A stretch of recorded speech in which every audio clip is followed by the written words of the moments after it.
So yeah, basically this is the first tutorial. Before I start, let me just say that I'm using this website called this. Uh, if you want to use it as well to run your code or to practice what I teach, I guess you can use it. Otherwise, if you I've already watched that video that I sent you, um, where this guy uses this other environment. I guess you can also use that.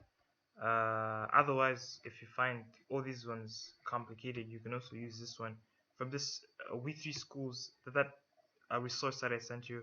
These guys, yeah, these guys have their own also programming environment. It's so easy and basic, and yeah, it's self-explanatory. But yeah, so I'm just gonna try to make this so basic and simple, just so sorry, so that when you're watching the videos, I guess they can just supplement your learning. But yeah, so I have some drawings here just to kind of aid my drawing and to also my explanation and also to make it engaging. Uh, so I drew here a calculator. So the reason I drew a calculator is because Python and programming is so similar to what you do with a calculator, right? So basically, a calculator. I like you to think of just this calculator, right? In that when someone tells you, for example, this calculation I've put here, right? What is 3,000 times 4,000, right? 3,000 times 4,000, right? So what you do is, you go on your calculator and you type numbers, 4,000, sorry, 3,000 times 4,000, you type it on your calculator and then you press equals and then it gives you a result, right? So that's a similar thing with Python, right? In that Python is now it's the same thing, but now you're just doing that with a computer, right? I mean, Python can be used for so many things, but since you're using it for data analysis, I'll just focus on that aspect, right? You're basically doing the same calculations, but now with just a computer, right? So, a computer is similar to a calculator. It can't do anything unless you tell it to do, right? So all it requires is just your input, which I put here, and for Python, you don't really have to know some crazy math formulas or anything like that. All you have to know is just basic linear algebra, right? That a plus 7, if a plus 7 is equal to 10, then a is equal to 3. Just that basic logical algebra. But basically, you know, um, Python is the same thing, right? You're just telling your computer, you're just putting in, input to your gadget, and then it's just giving you a result, right? Now, in breaking down Python so that you can understand, uh, I'll relate it so much to a calculator since you're using it for finance, and yeah, this is like the best example I can think of. So, whenever you putting something on a calculator, you have different types of values, right? Different types of instructions that you're giving the calculator, right? So, for example, this 4,000 here, this is an instruction, right? So, from this calculator, just from a calculator, basic calculator alone, you can see you have uh, two types of values, right? You have your numbers, right? You have your numbers. I'm just gonna put a hashtag here, and these are the ones. Let's put this in brackets. Ones, 2, 3, just numbers, right? And then on top of that, you also have your operators. I think that's what they're called, operators, right? So I just put ops, right? So these are the plus, you know, minus, right, equals, right? So this is what you're using to basically to be able to input information into your calculator, right? Sorry, let me just do this so that I can see how much time I'm spending. All right, yeah. So yeah, in a similar way, right? Python is the same thing. It's exactly this. What I've just taught you, right? Just now, it's the same thing, right? You also have numbers that you input in Python. You also have operators. And on top of that, of numbers and operators, you also have letters, right? That you input into Python. Just think of Python as this calculator. Uh, you know, you have A to Z, letters A to Z, both capital and small letters, right? So Python is the same exact thing, but just think of now we're adding letters, right? Let me put that in red so that you can.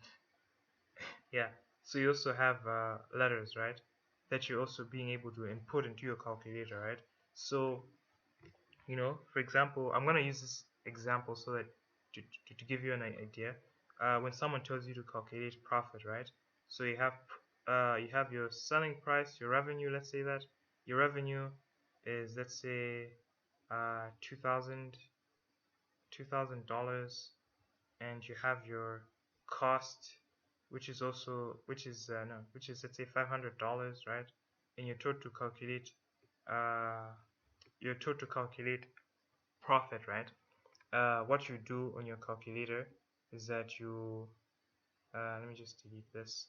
On your calculator is that you go into your calculator, and then you know type in 2000 2000 minus 500, right? 500, right? And then press equals, and then you give your result, right? Now, thinking from a Python perspective, right? What if let's say you're in finance, you're working in a bank, and every single day you have to calculate how much profit has the business made or something like that, right? So that means you have to be retyping this every single day. You have to be typing, this is the revenue and this is the cost, right? So now from the perspective of Python, instead of having to always do this, right, you can program it, right? You can program your calculator that, you know, revenue, whenever you get revenue, right, whenever you get this input of revenue and cost, you subtract it, right? I hope this makes sense. I'm just trying to like give an example of how you can apply Python, right? So, you know, to do that in Python, right? I don't know. I feel like this is confusing. I don't know. Okay, just tell me if this is confusing or not.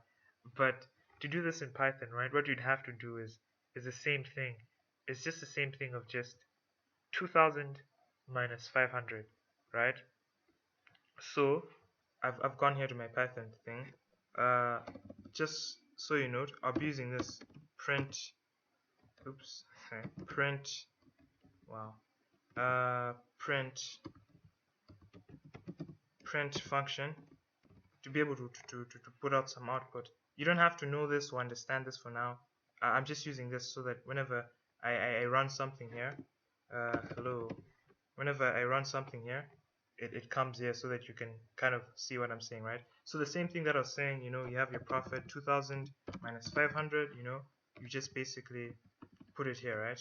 Print 2000 minus 500, right? 500, right? And then you run this. Yep, you get your 1500. So same thing, basic principle, right?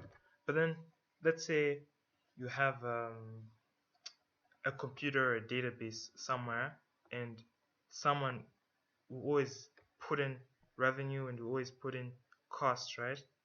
And you don't always want to, whenever you want to like print this, you don't always want to like edit these, like to let's say next tomorrow the profit is 3000, the revenue is 3000, and the cost is like 1230 or something like that. Like, you don't always want to just be typing this, right? This is now where the concept of uh, variables comes in, right? So it's still the same thing what you're doing here, right? You're still basically you're still putting in input. You're just still putting in these things, still putting the same operators, but then variables, right? Is a very important thing that you use in coding. Variables is now storing this data, right? What I mean by that is that instead of having to type 2500 or something every time, you can just simply say, you can just simply give 2000 a name, right? So you just say, sales is equal to 2000, right? And cost is equal to 500. So every time, oh, this video is about to finish.